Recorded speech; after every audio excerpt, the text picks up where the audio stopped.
Oh, il me demande un code maintenant. Je vais juste regarder une vidéo, c'est pas compliqué. Ah, ça y est. Tiens, regarde. Bah, tu t'es changé? Ah bah oui, ça fait 2 épisodes que tu pilotes ton machin, moi je suis passé à autre chose. Hein. Tiens, regarde, j'ai même rangé le sous-sol. Ouais, bon. Ouais, ben, tiens, regarde.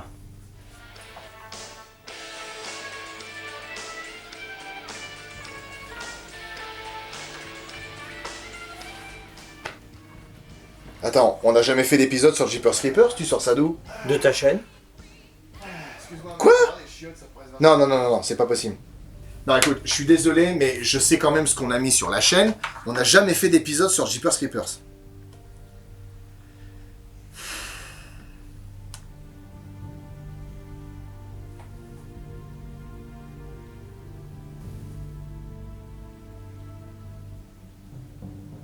Mais qu'est-ce que ça veut dire? On s'est fait pirater la chaîne? Non, c'est un monstre qui est sorti de son film. Il y a une limite à la plaisanterie, pas. Je ne plaisante pas, Flo. D'accord, alors dans ce cas, ça veut dire que cette vidéo, dont j'avais aucune connaissance jusqu'à aujourd'hui, a été montée, tournée et mise en ligne par un monstre sorti d'un film. Mais évidemment, c'est tout ce qu'il y a de plus logique. Et je suis persuadé que si je pose la question à Dédé, à Bérangère ou même à Tétel, ils me diront qu'ils savent pas qu'ils ont joué dans une vidéo qui a été tournée par un monstre, c'est ça? Demande à Tétel. D'accord. Tétel! Quoi? Tu peux descendre s'il te plaît? Qu'est-ce qu'il y a? Est-ce que tu te rappelles avoir tourné dans un monstre de film sur Jeepers Creepers? Non, ça me dit rien du tout. On a tourné ça quand?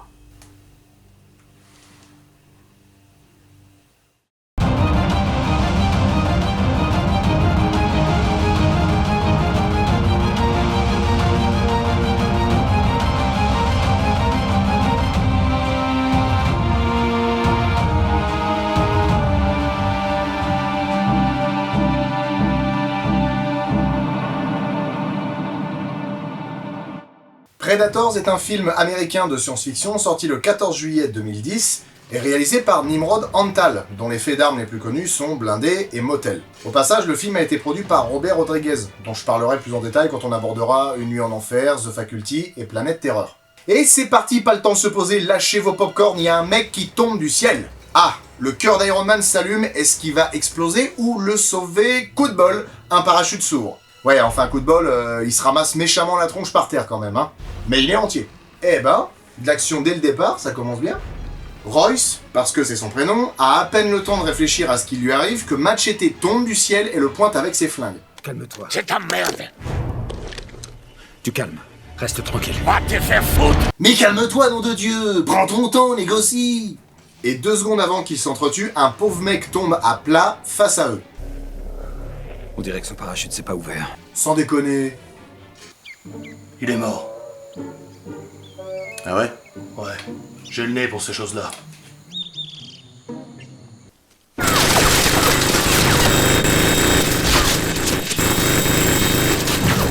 Ça, c'est un truc que j'ai jamais compris. Les mecs sont à 10 mètres de lui, il arrive pas à les toucher.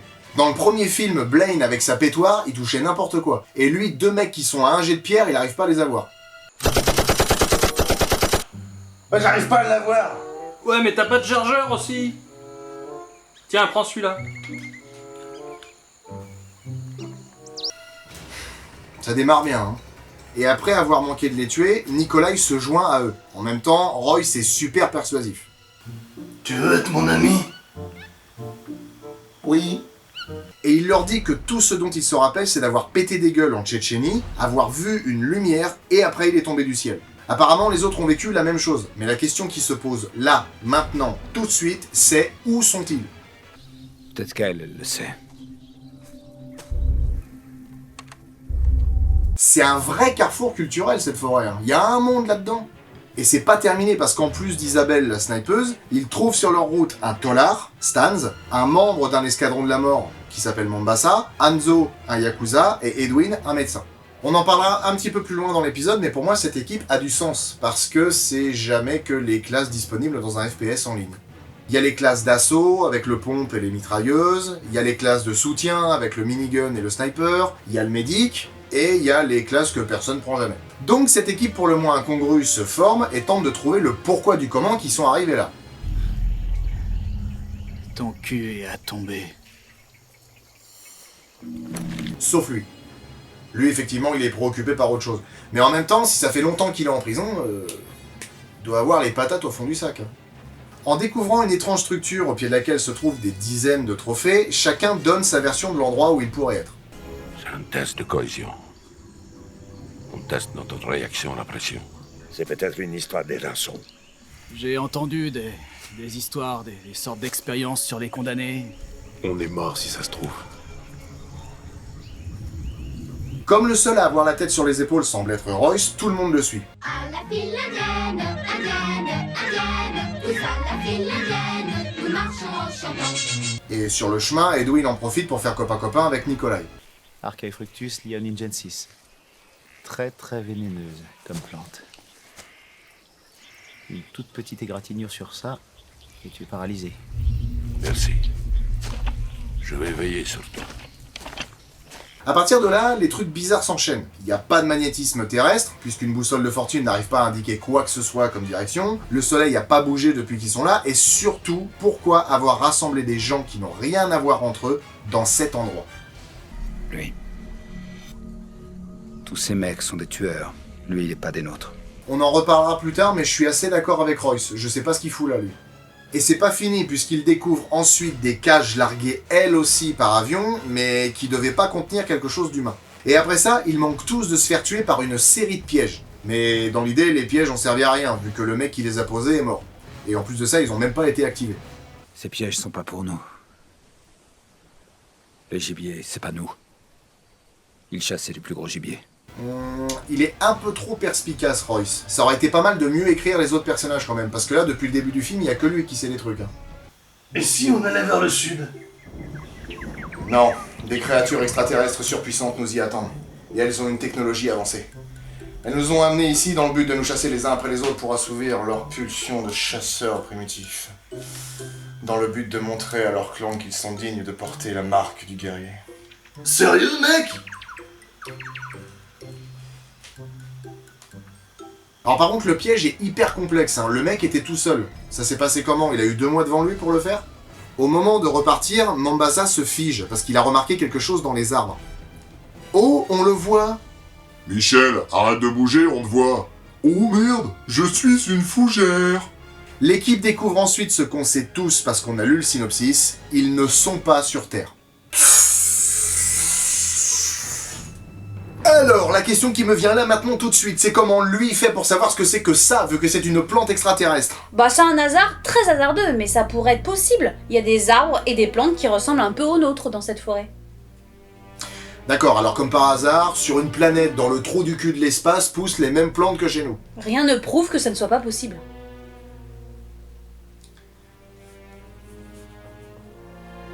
Nadine, j'en ai pas fini avec toi, film, j'en ai pas fini avec toi.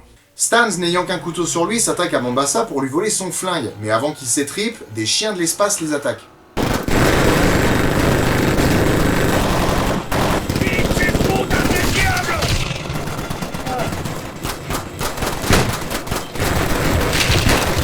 Oh, des scènes comme ça me tue. 5 mecs, dont un avec une Gatling, tirent dessus à feu nourri et à bout portant. Et il lui faut 10 secondes pour crever, alors que 2 minutes plus tard, Isabelle tire une balle et elle en tue un en one shot.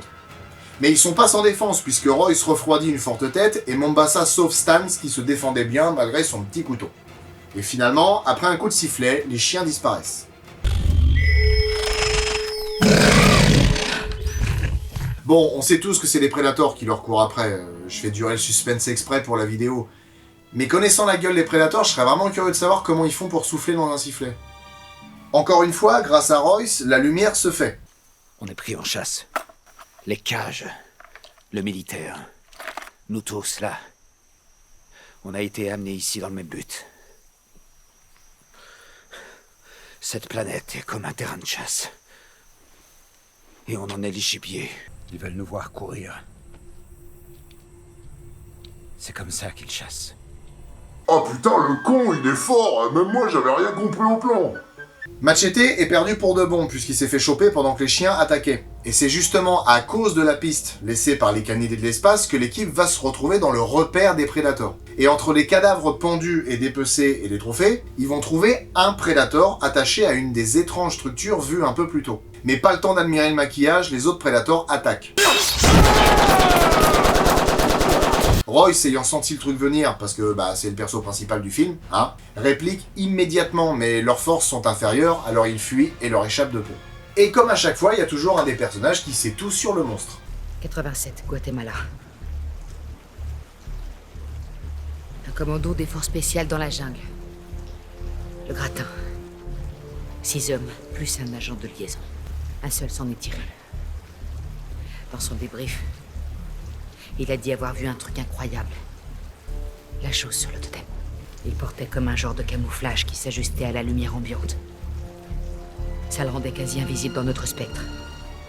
Il pouvait voir dans les infrarouges et détecter les sources de chaleur. Il les a traqués. Il a tué toute l'équipe.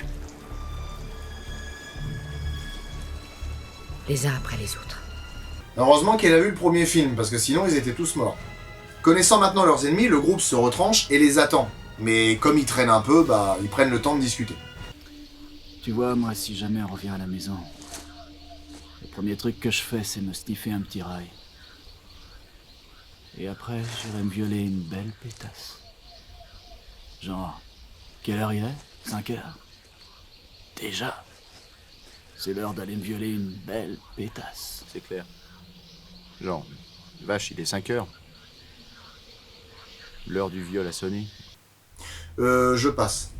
Bref, comme un truc leur tourne autour, Edwin est balancé comme un pas pour le faire venir, et Isabelle le mouche en plein vol. Sauf que c'est pas elle qui l'a eu. Je l'ai manqué. Merde. Putain, t'es quoi, toi?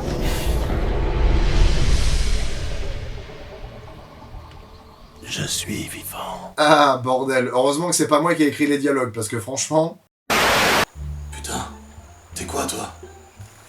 Je suis le Père Noël. Ho, ho, ho.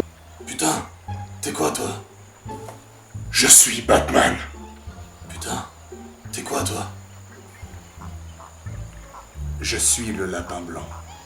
Donc, c'est Noland qui l'a eu. Et heureusement, sinon le mec le moins passionnant du film serait mort. A priori, Noland est un survivant d'une ancienne rafle. Comme il a tué un prédateur, il lui a volé son équipement pour se camoufler, et s'est établi dans un camp de base dans une vieille machine de forage abandonnée, où il y a accumulé du matériel et des vivres. Même s'il a pas l'air d'être tout seul dans sa tête... T'es ici depuis quand, mec? Ça fait 7 saisons, je crois. Quoi? 10.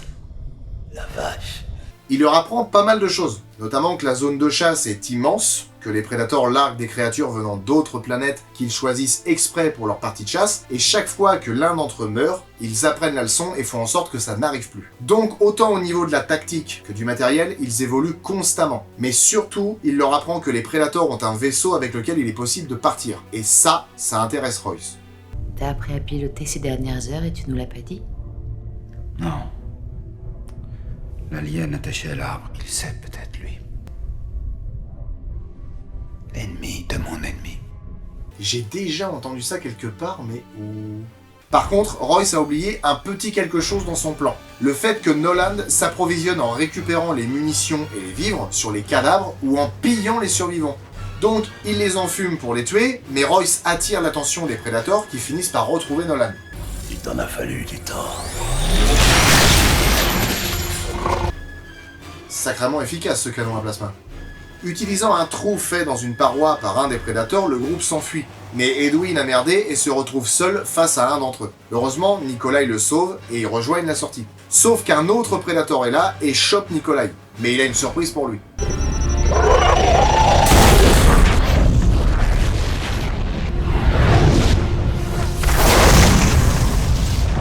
Sacrément efficace cette clé mort. Le reste du groupe se retrouve face au patron des prédateurs qui dézingue Stans. Pas très efficace ce canon à plasma. Mais Stans est un malin. Dans la collection d'armes et d'équipements de Noland, il a pris une protection qui a absorbé le tir. Bon, par contre, ça n'empêche pas les arrachages de colonnes vertébrales.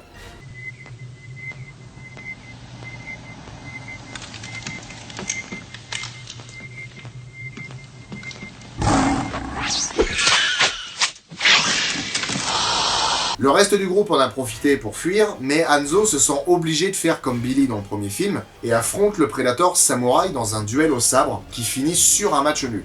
En fuyant, Edwin se prend dans un piège à loups. Alors Isabelle veut l'aider, mais pas Royce, qui estime qu'il va les ralentir. Donc il les abandonne et va libérer le Predator. Putain, ça fait mal. Le tout moche comprend pourquoi Royce a fait ça et accepte de l'aider. Et une fois qu'il s'est préparé, il affronte le vilain Predator qui a ramené dans un filet Edwin et Isabelle. Un combat bestial s'engage entre les deux Yoja, mais c'est finalement le nouveau Predator qui va gagner.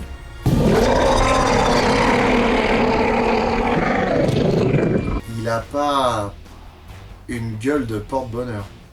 Il achève le Predator original et fait exploser le vaisseau de Royce. Mais Royce était pas dedans en fait, parce que des états d'âme lui ont poussé et il est revenu pour sauver Edwin et Isabelle. Et justement, il se trouve que le doc est pas un mec super gentil, parce qu'il a paralysé Isabelle, avec le scalpel qui était enduit du sucre de la fleur vu plus tôt dans le film, et s'est confié sur ses intentions. Je suis un criminel. Mais ici, parmi les monstres, je suis normal, j'aime cet endroit. J'ai envie de rester. De quoi? Mais c'est complètement con. Comme Royce est d'une perspicacité qui ferait pâlir Sherlock Holmes, il prend Edwin à son propre piège et se sert de lui pour attirer le Predator.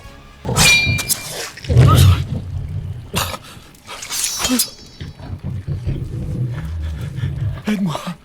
Le mec a quand même une sacrée tolérance à la douleur parce que il s'est pris un piège à loup sur la cheville, un scalpel dans la bouche, et là il a la lame du Predator qu'il traverse de part en part. Et franchement, à le regarder, mis à part le fait qu'il a l'air un peu tristouné, il a pas l'air spécialement mal en point. Hein. Le piège fonctionne.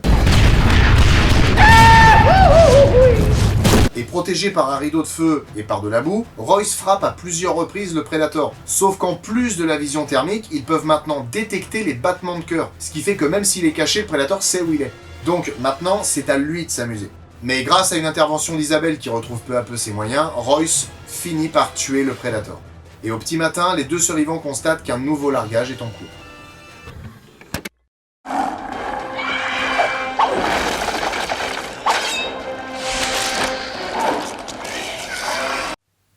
Donc t'es sûr, t'as aucun souvenir d'avoir tourné ces scènes-là? Bon, bah d'accord, ok. Ouais, bah merci. Allez, bisous ma poule.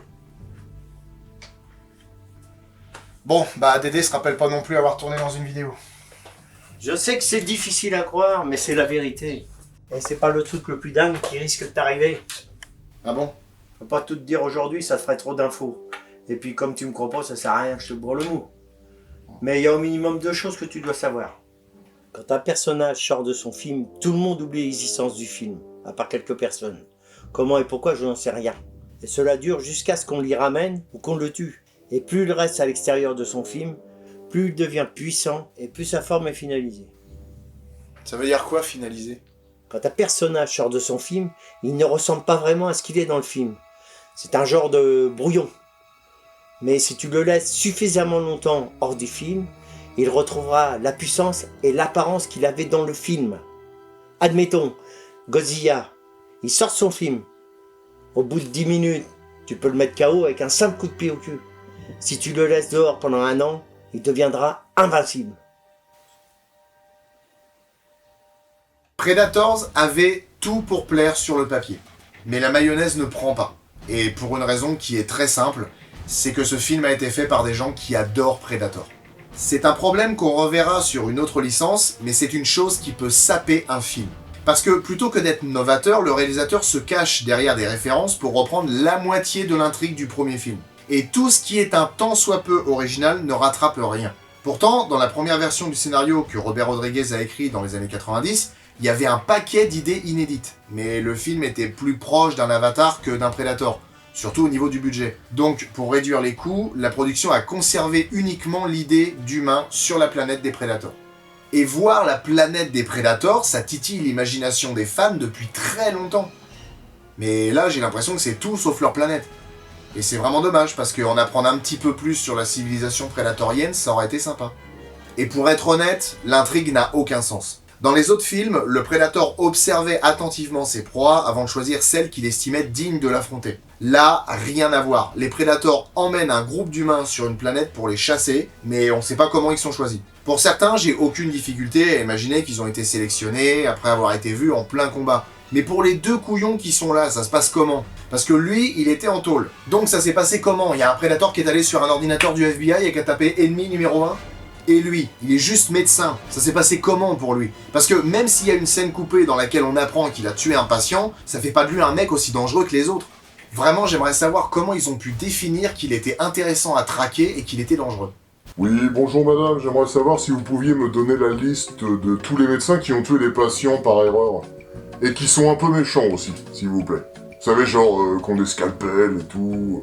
Et tant qu'à parler des scènes coupées, certaines auraient pu apporter un plus au film. Notamment une où certains personnages sont hostiles à l'idée de s'allier aux autres. Et notamment à Isabelle, parce que c'est une femme. Et c'est ce qui manque à l'histoire, je pense. Parce que, contrairement au premier film, où on suit un groupe de mecs qui se connaissent, qui travaillent ensemble depuis longtemps, là on est face à des personnages qui ne se connaissent pas. Et qui en plus de ça ne se font pas confiance, parce que ce sont des tueurs, des assassins. Ça m'aurait semblé plus logique qu'avant qu'il y ait un Predator qui pointe le bout de son nez, qu'il y en ait au moins un ou deux qui se fassent tuer par les autres. Et puis bon, les mecs sont censés être des machines de guerre, mais à part Royce et Isabelle, les autres sont aussi utiles que les grolles d'un homme tronc. Les personnages sont creux et manquent de charisme. Fini l'équipe badass avec des gueules d'action hero, là on a des personnages moins bourrins, certes, mais lisses et inintéressants. Ce qui est vraiment dommage, c'est que les éléments qui auraient apporté de la consistance aux personnages sont soit dans les scènes coupées, soit dans un comics qui est disponible dans le making-of. D'ailleurs, dans celui consacré au passé d'Isabelle, on apprend que le Predator est un genre de croque-mitaine dont parlent les soldats autour des feux de camp. Bon, je vais quand même dire un peu de bien du film parce qu'on va croire que je le déteste. Je trouve que jusqu'au moment où les Predators se dévoilent, le film est pas mal. Le cheminement des personnages qui comprennent petit à petit qu'ils sont pas sur Terre et qui sont traqués par quelque chose est plutôt bien foutu. Le piège tendu avec Machete, c'est bien pensé, tout comme l'idée des chiens, c'est pas mal aussi. Mais ça n'empêche pas qu'il manque quelque chose. Le film est fade. Les films Predator, étant des films interdits aux moins de 12 ans, n'ont jamais eu de grand budget, puisqu'il faut être sûr au maximum que les films rentreront dans leurs frais. Et celui-là n'a pas dérogé, puisqu'avec 127 millions de dollars engrangés dans le monde, le film a tranquillement remboursé son budget de 40 millions de dollars. Aujourd'hui, ça donnerait environ 51 millions de dollars. Donc, autant pour l'époque que pour aujourd'hui, le budget est faible. Mais je suis étonné. Déjà parce que j'imaginais que le film avait coûté beaucoup plus cher, et ensuite parce que, vu le peu de budget, le film s'en sort très bien. Comparé à beaucoup de films sortis en même temps que lui, comme Avatar, Alice au Pays des Merveilles ou Inception, le film n'utilise pas trop le numérique, à part pour des scènes évidentes, comme la chute de Royce ou pour le camouflage des Predators. Pour le reste, ce sont des effets de maquillage, de costumes et des décors. Et c'est Greg Nicotero, qu'on a vu dans la vidéo sur Piranha 3D, qui a bossé sur le film. Et lui et son équipe ont fait un boulot impressionnant. Déjà parce qu'il a fallu repartir de zéro avec les Predators, puisqu'il fallait en créer de nouveaux.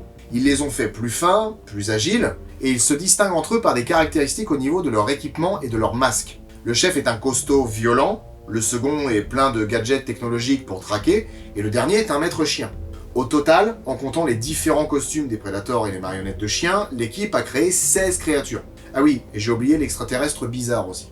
Et d'ailleurs, cet extraterrestre ne sort pas de nulle part. Enfin, dans le film, si.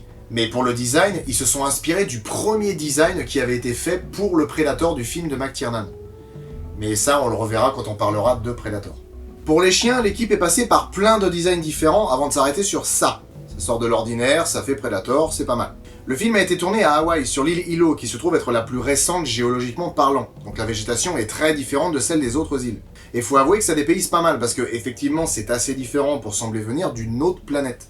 D'autres scènes ont été tournées au Texas, comme celle de la cascade, où d'ailleurs la flotte était gelée et le bruit de la chute d'eau était infernal pour les prises de son. Ah, ça, je comprends totalement, parce que nous, pour le coup, maintenant, on est vachement calés au niveau du son. Oui, bien sûr, on y croit. Et c'est vrai que c'est vachement important. Et la pièce maîtresse du travail de Nicotero et de son équipe, c'est le camp des Predators. Un décor immense qui a été aménagé en suivant scrupuleusement les dessins de pré-production et que Nimrod Antal voulait comme l'enfer sur Terre. Enfin, sur une autre Terre. La bande originale a été composée par John Debney, qui a notamment travaillé sur Relic ou encore Iron Man 2, et son travail est très bon. Ce qui est tout à fait normal, dans la mesure où il a repris à peu près 50% de la bande originale qu'Alan Silvestri avait composée pour le premier Predator. Du coup, c'est normal que ce soit bon. On entend notamment le thème principal des films Predator,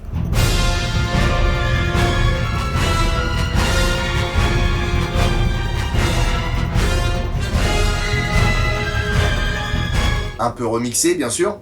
Il y a aussi le thème de la jungle, ce tam-tam caractéristique.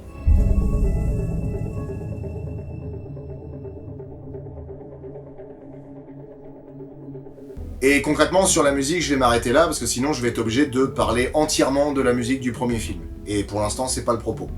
Pour la mise en scène, je dirais que c'est simple, mais c'est efficace. Quelquefois, c'est pas très lisible, notamment dans les moments d'action, mais la majorité du temps, les plans sont posés et prennent le temps de montrer les choses. Et quelquefois, on a même le droit à certains mouvements de caméra dans l'espace qui dévoilent tour à tour les éléments de l'intrigue. Mais à part ça, il n'y a rien de vraiment intéressant. Par moments, elle est un petit peu comme le film. Fade.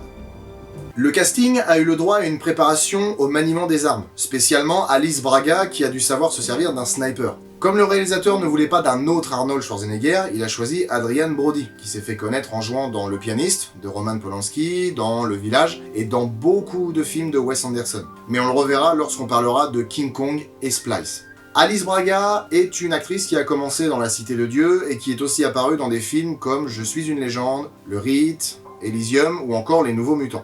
Topher Grace a connu la célébrité avec la série That 70 Show, mais il a joué dans Ocean 12, Interstellar, et fut le tristounet Venom dans Spider-Man 3. Walton Goggins, qui je trouve est une espèce de sosie de Jack Nicholson, mène une sacrée carrière commencée dans les années 90, où il a joué dans beaucoup de séries, mais niveau film, on peut citer La Mémoire dans la peau, Shanghai Kid, Cowboy et Envahisseur, Lincoln, G.I. Joe, Tomb Raider, Ant-Man et la Guêpe, et un paquet de films de Quentin Tarantino.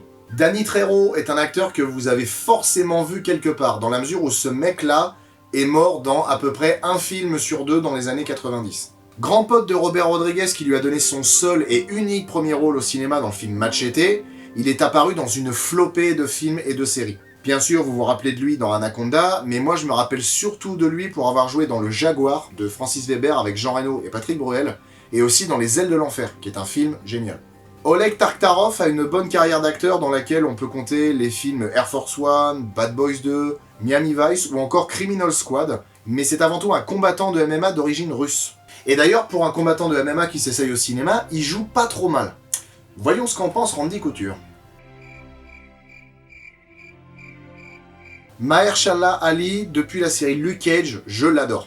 Il a notamment joué dans L'étrange histoire de Benjamin Button, Hunger Games 1 et 2, Green Book, Alita, et normalement, il devrait être le prochain Blade au cinéma. Louis Ozawa a une petite filmographie dont je peux rien dire, et son rôle dans le film est pas assez marquant pour en parler. À part peut-être pour la scène où il combat un Predator, qui a priori a été tourné par 2 degrés, c'est quand même une performance. Et bien sûr, vous aurez tous reconnu Lawrence Fishburne, que tout le monde appellera Morpheus, sauf que sa carrière a commencé en 1975, bien avant Matrix donc. Il est notamment apparu dans Apocalypse Now, dans La couleur pourpre, dans Freddy 3, dans Double détente, dans Even Horizon. Il a été Perry White dans Man of Steel. Enfin bref, sa filmographie est gigantesque. Et c'est tout pour le casting. Humain. Parce qu'il y a aussi le casting Predator, puisque pour jouer les Predators, ils ont notamment fait appel à Brian Steele, dont j'avais déjà parlé dans l'épisode sur La Crypte et sur Relic. Mais ils ont aussi loué les services de Derek Mears, un grand gaillard d'1m96 qui a notamment interprété Jason dans Le Vendredi 13 de 2009, mais il a aussi joué dans Alita et dans quelques autres films avec des vilains pas beaux. Predator, c'était une bonne idée sur le papier. Et franchement, à l'époque, quand j'avais été le voir au cinéma, je l'avais trouvé franchement pas mal. Mais plus je prends du recul dessus, et plus je me dis qu'il manque quelque chose. Il manque... Je sais pas, il manque un truc pour que ce film ait du corps, qu'il ait vraiment une âme. Je pense que c'est la preuve que quand on aime vraiment un film et qu'un jour on a la chance d'en réaliser une suite, bah il vaut mieux laisser de côté ce qu'on aime dans le film original et essayer de créer quelque chose de nouveau. Bon bah encore un film de plus en moins. Plus que 290. Ah putain, ça va venir.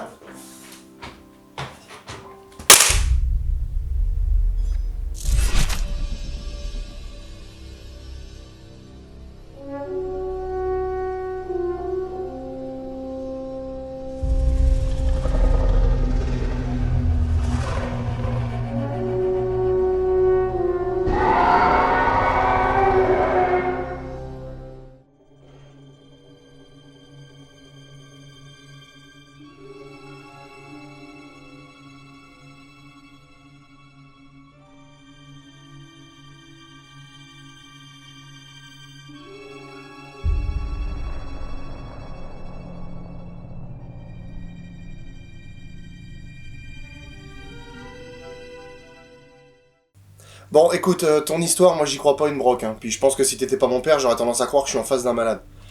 Alors ce qu'on va faire, c'est qu'on va s'arrêter là, parce que ça fait déjà 4 épisodes que la conversation dure, ça fait un petit peu long. 4 épisodes, mais ça fait combien de temps? 4 mois, je crois. Merde, ta mère va m'engueuler, faut que je rentre. T'as rien oublié? Non. Ah, j'ai oublié. Si le personnage rentre en contact avec le DVD ou le Blu-ray du film, il y rentre immédiatement. Ah bah ça va, alors c'est pas très compliqué de les ramener dans leur film, du coup. Ah, c'est pas si simple. Mais ça, tu l'apprendras à tes dépens. Un jour, il y en a un qui te mettra durement à l'épreuve. Moi, ça m'est arrivé, il court toujours.